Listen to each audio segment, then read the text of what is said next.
En Afrique, la femme est moins corrompue, mais plus affectée et exposée à ces phénomènes qui, jusqu'ici, réduit la croissance économique du continent de 0,5 à 1,5 par an. Le fléau est au centre des débats de la 11e conférence annuelle des femmes du Parlement panafricain à Kigali. Invitée d'honneur, la première dame rwandaise Jeannette Kagame, qui présente les actes et pratiques de la corruption comme étant de vulgaires antithèses de leadership sain.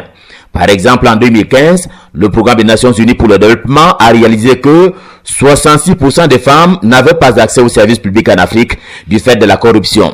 Les parlementaires panafricains ont ainsi été interpellés à la lumière de la Convention de l'Union africaine de 2003 sur la prévention et la lutte contre le fléau. Plusieurs secteurs ont été répertoriés, notamment la santé, les finances et les crédits, l'éducation et les affaires. Vous remarquerez que,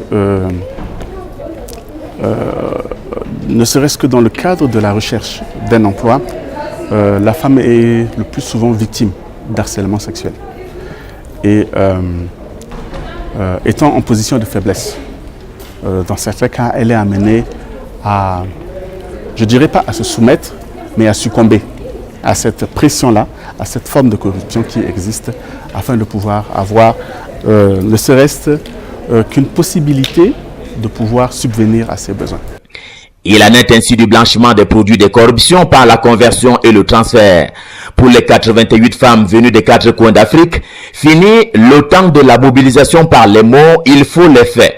De Kigali à Lomé et de Yaoundé à Rabat, il faut restaurer l'état des droits et la justice pour recréer la paix qui passe nécessairement par la femme. Et les femmes, les jeunes et les enfants qui sont les plus victimes des guerres en Afrique.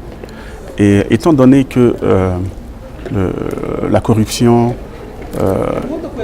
établit déjà une certaine habitude et les acteurs, je dirais les auteurs de la corruption sont plus enclins à prendre en compte toutes les possibilités qui s'offrent à eux. Avec la femme, la digne femme africaine, il faut compter pour en arriver à la transformation d'un continent sans corruption. Pour ce faire, on pense à Kigali que la femme ne sera plus derrière son grand homme, mais à côté, à gauche de préférence.